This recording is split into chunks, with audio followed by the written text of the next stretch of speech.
Story 1. When I was 15, I was diagnosed with bipolar schizophrenia. Despite what television shows and movies portray, not all individuals with schizophrenia are serial killers. If you can keep your medication in balance, you can live a perfectly normal life. From the ages of 15 to 20, it was rather difficult as we tried to form the right balance and medication for me. It has been 11 years since I was first diagnosed and 6 years since I had any really bad symptoms. There have been a few minor issues when my medications would go out of balance, but nothing too extreme. This happened 3 years ago. I had just moved into a new apartment with 2 new roommates. We will call them Zach and Rachel. Yes, those are their real names because I'm not fond of them. Due to my illness, I take multiple medications, antipsychotics, antidepressants, and anti-anxiety medication, to name a few. These are all rather strong medications. When I moved in and got settled, I started to notice some of my medications going missing. I have my pills counted out and ready, so I know exactly how many I have. I immediately suspected my roommates as they were the only ones with access to my room. I also knew for a fact they took other medications to get high. They were pretty open about it, but I had no proof and didn't want to risk angering them as I had to live with them. So I looked past it, hoping it was a one-time thing, but it wasn't. After a few days of this, I lost it and confronted them. They denied it, and of course, I had no proof. I even got a lock for my room, but somehow, they still managed to get in. Here's where the revenge starts. Due to all my medication, I get constipated a lot. So I have a very strong laxative I take when this happens. They are tiny pinkish pills. If you don't know about medication, you could easily mistake these for something else. One morning before heading to work, I took my antipsychotic pill bottles and switched out the pills for my laxatives. And then I left. When I came home that evening, both my roommates were in the washrooms. I asked Rachel what was wrong, and she made up some flimsy food poisoning excuse. They spent the whole night in and out of the bathrooms. My medications stopped disappearing after that night. Story 2. This happened several years ago. My cat, Lily, was quite ill, and I knew she didn't have much longer. But her appetite was still good, even if she had trouble eating. My solution was to buy her jars of stage 1 baby food. Basically, tiny jars of turkey-flavored puree. She loved them. I would buy 15 at a time. One night, after a grueling day at the office dealing with politics and meetings that should have been emails, I went to pick up Lily's food. I got on the store-length line and waited my turn. As I reached the register, I put my basket down and waited for the cashier to finish with the customer ahead of me. My basket nudged forward a bit, but I thought nothing of it. Then it nudged again. I turned around, and there, behind me, was a woman with either a small watermelon or some kind of dark gourd. She stared at me expectantly. I just turned my attention back to the cashier.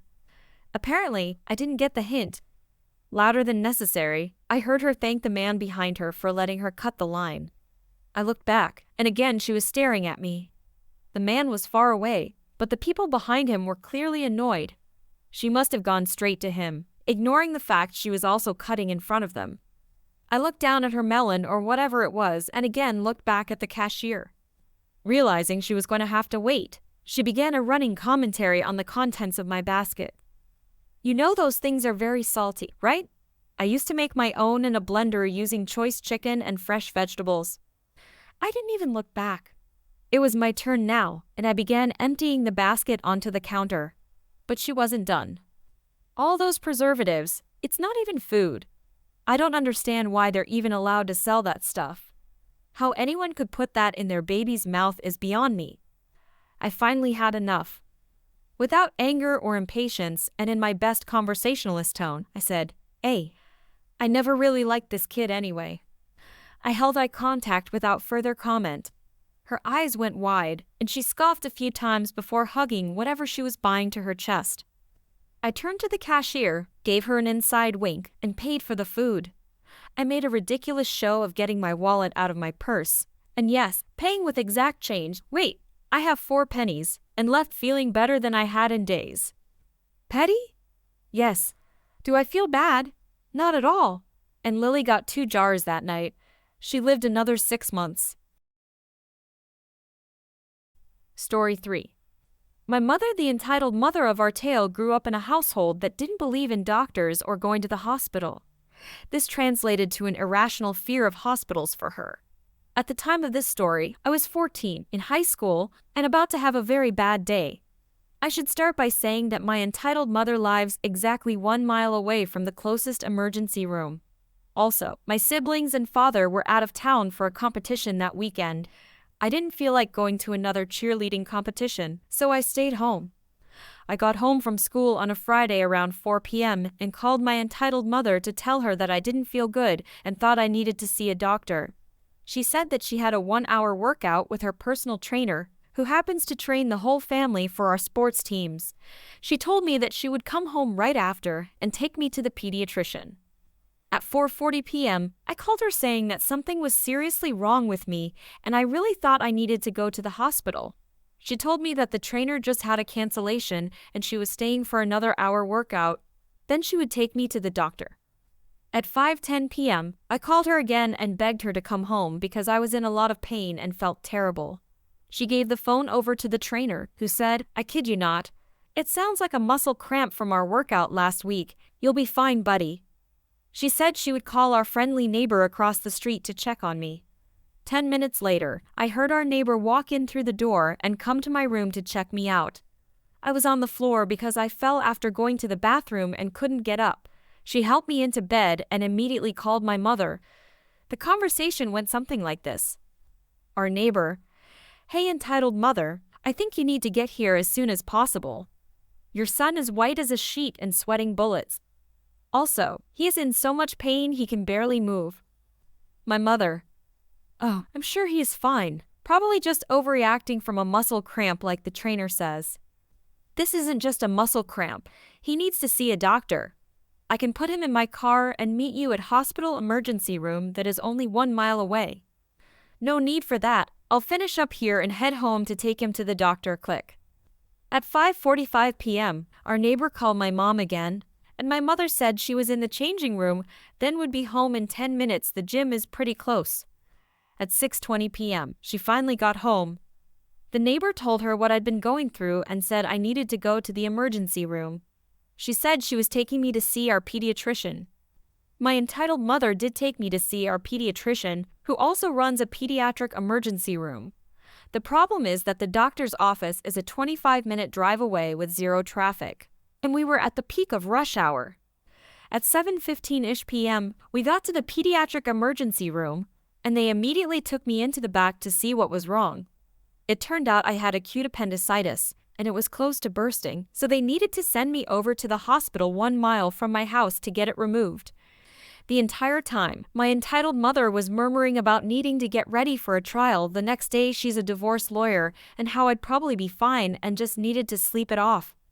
Then there came a moment when she was out of the room, but I had a doctor and nurse in the room alone with me.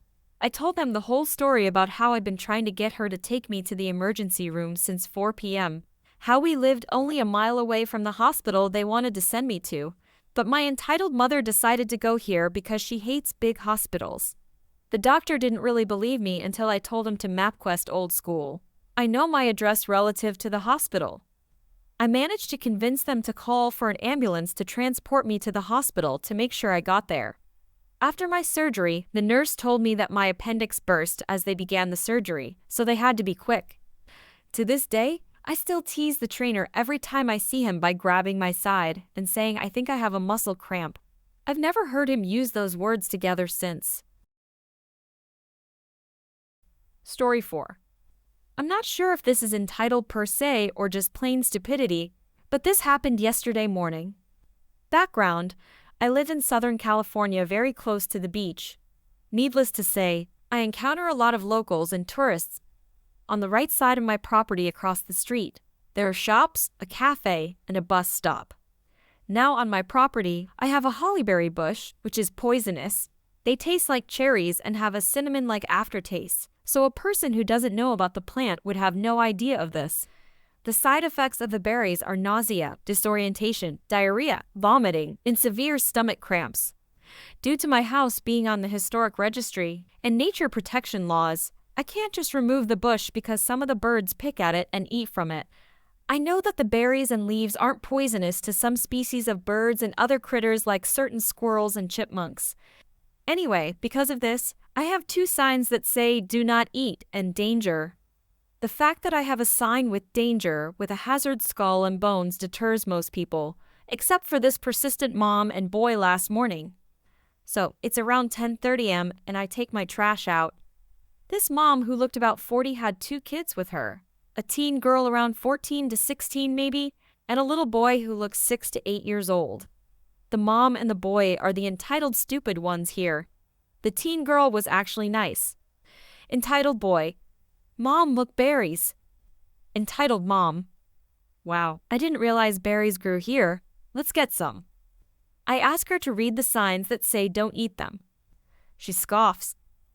Ugh, it's not like you need all these berries. You should be nice and give them to my kids. Don't be greedy. Mom, when are we going to have berries? Right now. Teen girl, you want any?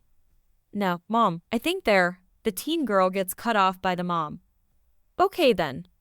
Because I'm older, I couldn't run fast enough to catch them. The mom and son broke a branch off the berry bush. They started running and scarfing down berries and went to the bus stop across the street with the teen girl reluctantly following. I was yelling to get her attention for nearly 20 minutes. But after the mom and the boys started getting overly sweaty and acting weird, the teen came to talk to me.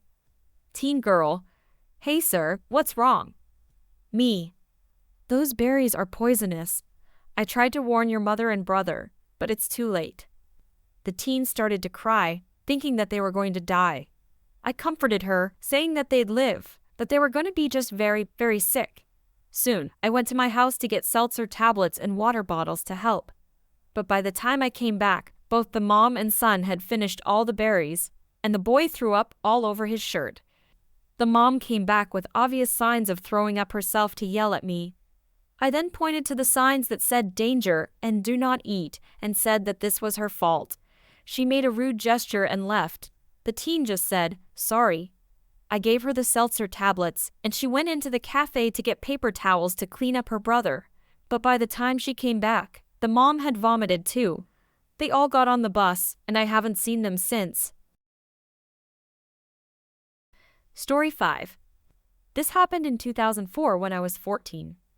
A bit of backstory before I begin. My mother is not a good person. She was verbally abusive for most of my life until I was 14 when her abuse turned physical. Because of her abuse, I came up with creative ways to punish her in my own petty ways, like tampering with her food and dunking her toothbrush in the toilet every day. This story is one of my best petty revenges towards her and the one that annoyed her the most. I talked to my friends about the things she did to me, and although I appreciated the advice to go to the police, I knew that wouldn't work. My mother is very convincing when she wants to be, and every other time I went to the police, they never believed me. One of my friends, who we'll call Tom, gave me a brilliant idea that would annoy her to no end, but wouldn't get me in trouble. His dad is a mechanic, so Tom knows his way around a car. After school that day, I went with him to his house. He showed me a place underneath the car, between the top of the front wheel and the side of the engine, and told me what to do. Bring on the pettiness. I had to wait a few days to enact my revenge, but the day finally arrived. My mother and my sister left the house to ride their horses, which gave me plenty of time to do what needed to be done. The next day, I went with my mom and sister to do grocery shopping, and I was elated to hear the product of my labor as the car started to drive down the driveway. Clink, clink, clink. Yes, dear readers, I attached a rock to the end of a string inside the car that made a loud clink sound every few seconds when the car was moving. Mom, what the heck is that? Me. No idea. Maybe you should get the mechanic to have a look at it. Remember how I said that Tom's dad is a mechanic? Well, he's the only mechanic in the town we lived in, and Tom made sure to tell his dad about the things my mother did to me. Needless to say, he was on my side. So after we'd done our shopping, we stopped at the mechanic so they could look at it and fix whatever needed fixing.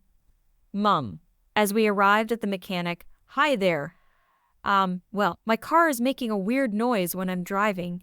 Can you look at it for me? Mechanic, sure thing. How about you take a seat inside, and I'll give it a drive and see what the problem is?" He got in the car and drove it around the block. When he returned, the noise had miraculously stopped. He charged my mom for the check, and we were on our way, but not before Tom's dad subtly handed me the rock back and gave me a wink and a smile as I left. That night, I put the rock back in place and left it to do its thing for the next day, and oh boy, was this satisfying. The next day, the noise was back, so Mom went back to the mechanic, but this time the mechanic couldn't find anything wrong with it and couldn't hear any noise. I never bothered taking the rock out after that, and neither did the mechanic. He'd experienced her entitlement firsthand and had heard many stories from other people around town about her.